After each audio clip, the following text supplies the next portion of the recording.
लवदीप सिंह जी। राधा वल्लभ श्री हरिवंश। श्री हरिवंश महाराज जी। महाराज जी, लगभग 2 वर्ष पूर्व से आपका सत्संग और एकांतिक वार्तालाप से प्रेरणा लेकर राम नाम का जप प्रारंभ किया है महाराज जी।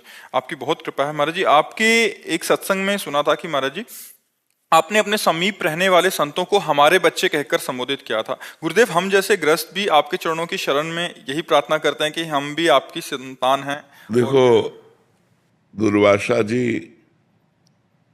परम पवित्र महान तपस्वी, दूब का रस पीकर तपस्या करने वाले हैं, भगवान के विरक्त तपस्वी है। अम्बरीश जी गृहस्थ है, तपस्वी नहीं है, भगवान के प्रेमी भक्त हैं। तो जब भगवान की सभा में, जैसे भक्तों की सभा में भगवान का जस होता है, भगवान की महिमा गाई जाती है, ऐसे भगवान की जब सभा लगती है तो भक्तों की महिमा गाई जाती है।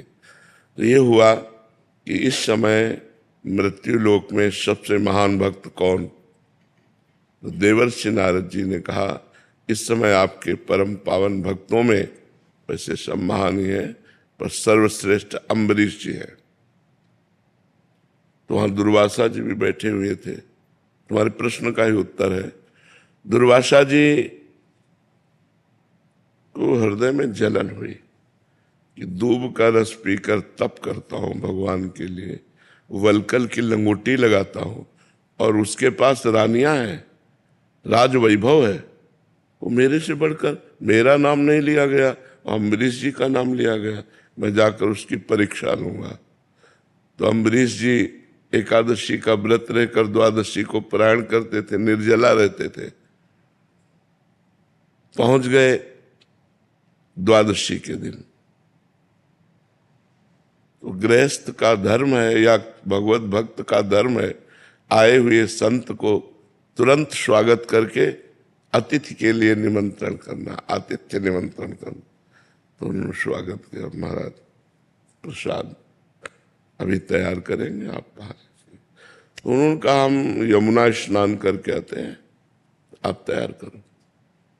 वो ध्यानस्थ होकर बैठ गए कि द्वादशी का पारण इसका ये करेगा जरूर। अब वो तो ध्यानस्थ बैठे, आए ही नहीं। तो उन्होंने संतों और विद्वानों से पूछा कि हमारा व्रत भी भंग ना हो, नियम भी भंग ना हो और संत का आदर हो जाए। तो उन्होंने कहा, भगवान का चरणामृत पान करने से, क्योंकि आप निर्जला हो तो पारायण भी हो जाता है और चरणामृत कोई भोजन में नहीं आता, इसलिए अतिथि का अपमान में नहीं होगा। तो उन्होंने भगवान का